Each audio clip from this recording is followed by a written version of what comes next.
Você comentou do Moro, que era o juiz mais poderoso do Brasil numa época, tal. A gente viveu uma tempestade perfeita com a Lava Jato, né? Inclusive com o ministro do Supremo empoderando o Moro, uma mídia toda a favor da operação.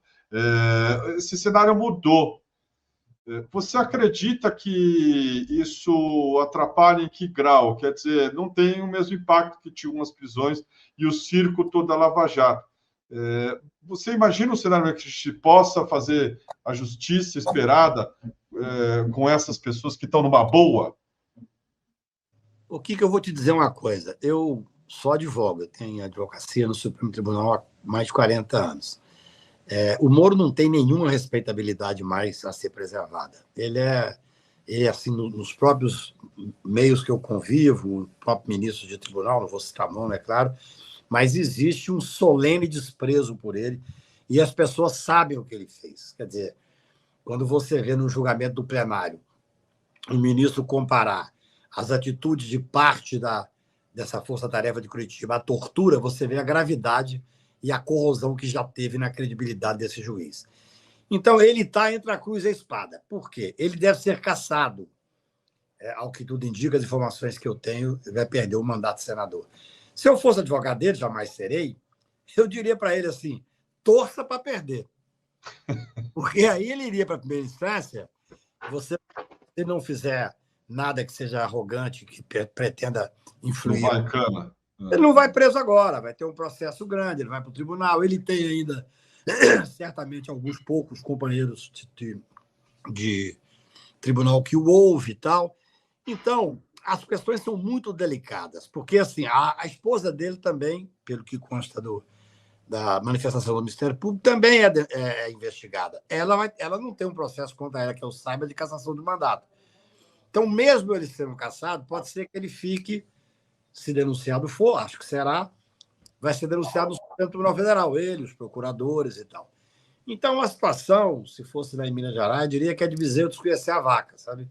Porque não é fácil a situação, não. Em comprovando essas denúncias gravíssimas do Tony Garcia e em havendo evolução de investigações, eu deixo aqui novamente uma pergunta.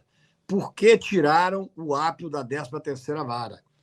Quando o Apio estava abrindo a caixa preta da 13ª Vara. Tem que haver um movimento sério para que o Apio... Ele voltou agora para uma vara previdenciária? Não. Ele tem que voltar para poder exercer o papel independente que ele estava exercendo na 13ª Vara. Eu acho que cada vez mais isso vai ficar evidente. Essa questão do Tony Garcia, repito, só veio à tona porque o Apio teve a coragem e a independência de abrir essas delações antigas. Então, nós ainda estamos no momento...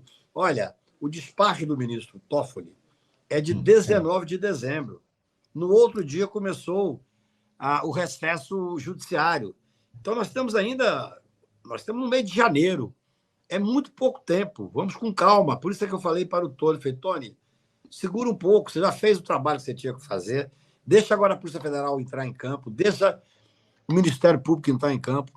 O ministro Toffoli, ao que tudo indica, indicou um juiz auxiliar, que todo mundo fala muito bem dele, para poder tocar essa investigação.